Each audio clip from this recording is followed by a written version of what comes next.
Good morning, students. Welcome you all in this video. This is the chapter of Footprint Without Feet, a trump of surgery. As in the previous video, I told you what is the summary of this story. In this story, now in this video, we will take line by line explanation. I was really worried about Tricky this time. The narrator of this story is James Harriet, who is a veterinary doctor. I means the narrator was really worried about Tricky this time. I had pulled up my car when I saw him in the street with his mistress. Who was mistress? Yes, Mrs. Pemprey was the mistress. When he saw the dog with his mistress, I was shocked at his appearance. He became very much surprised, shocked to see what is the condition of the dog. He had become hugely fat. Hugely?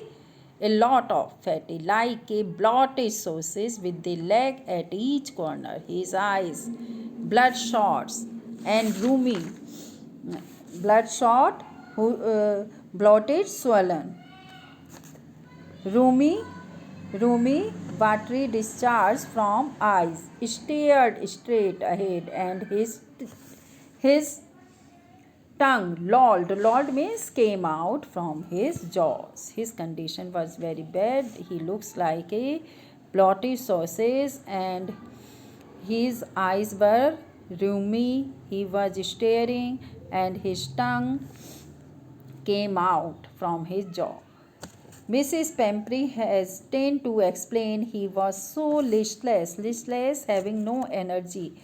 Mr. Harriet, he seemed to have no energy. I thought he must be suffering from malnutrition. Malnutrition, lack of proper food. So I have been giving him some little extras between meals to build him up, some malt and cod liver oil and a bowl of Horlicks at night to make his sleep. Nothing much really. And now Mrs. Pemprey told the narrator that it seemed as he is suffering for malnutrition, so he was giving some extra supplements like malt, cod liver oil, a bowl of Horlicks, etc. And did you cut down on the sweet things as I told you? Now the narrator said, have you cut down his diet of sweet? Oh, I did for a bit, but seemed to be so weak. I had to relent. He does love ice cream, cakes, and chocolate because he liked all these things. I can't bear to refuse him. So she didn't cut. I looked down again at the little dog. That was the trouble. Tricky's only fault was greed. He had never been known to refuse food. He would tackle a meal at any hour of the day. He was so much fond of food that he could eat any time, whether he had eaten at the same time. And I wondered about all the things Mrs. Pemprey hadn't mentioned. Are you giving him plenty of exercise? Now, next question is, are you giving him exercise? Well, he has his little walks with me, as you can see, but Hodgkin, the gardener, has been down with lumbago, so there has been no ring throwing lately. Although there was no rigorous exercise, only walks. I tried to sound severe. Now I really mean this. If you don't cut food right now and give him more exercise, he is going to be really ill. Now, the narrator said to Mrs. Pemprey, if you will not cut down his meal or he will not do exercise, then it become really ill. You must harden your heart and keep him on a very strict diet. Mrs. Pemprey wrung her hands. Oh, I will, Mr. Harriet. I am sure you are right, but it is so difficult, so very difficult. She set off, head down along the road, if it determined to put the new regime into practice immediately. That you have to do practice for the exercise and cut down his diet. I watched their progress with growing concern. Tricky was tottering along in his little tweed coat. He had a whole wardrobe of these coats. Now, do underline for the cold weather. He has different raincoat for the wet days. He struggled on drooping in his harness. I thought it wouldn't be long before I heard from Mrs. Pembry, and now he knew very well that very soon he would listen about the illness of Tricky.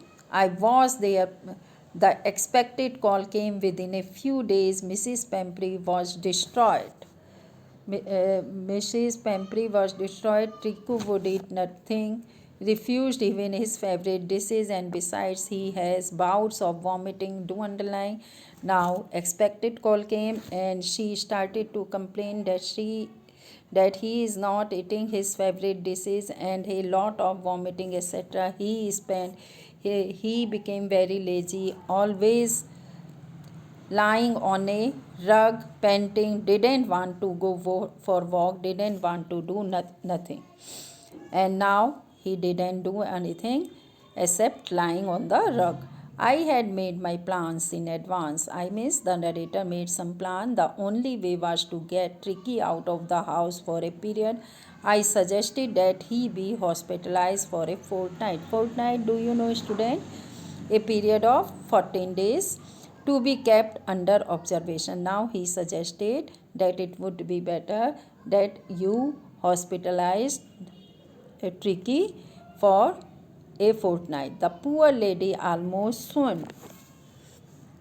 The poor lady became very sad to know that she was sure he would pine and die if he did not see her every day, because the writer knew very well the affection of the lady towards the dog. But I took a firm line. Tricky was very ill. This was the only way to save him, because he was ill, and this is the only way we can save him.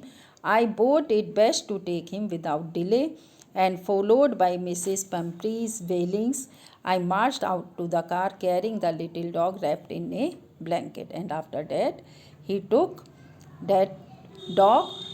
The entire staff was roused, and maids rushed in and out, bringing his day bed, his night favorite cushions, do underline, and all of his things were brought: cushions, toys, rubber rings, breakfast bowl, lunch bowl, super bowl. Realizing that my car would never hold at the staff, I started to drive away. As I moved off, Mrs. Pembry, with a despairing cry, threw an armful of the little coats through the window. I looked at the mirror before I turned the corner of the drive. Everybody was in tears. Everybody was very sad because the Tricky was going to separate from Mrs. Pembry.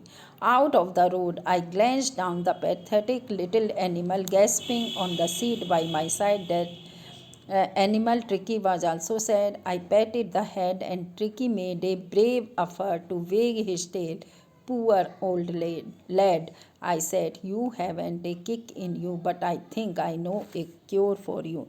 Now he said, I knew very well what is the cure of this dog. Thank you, student.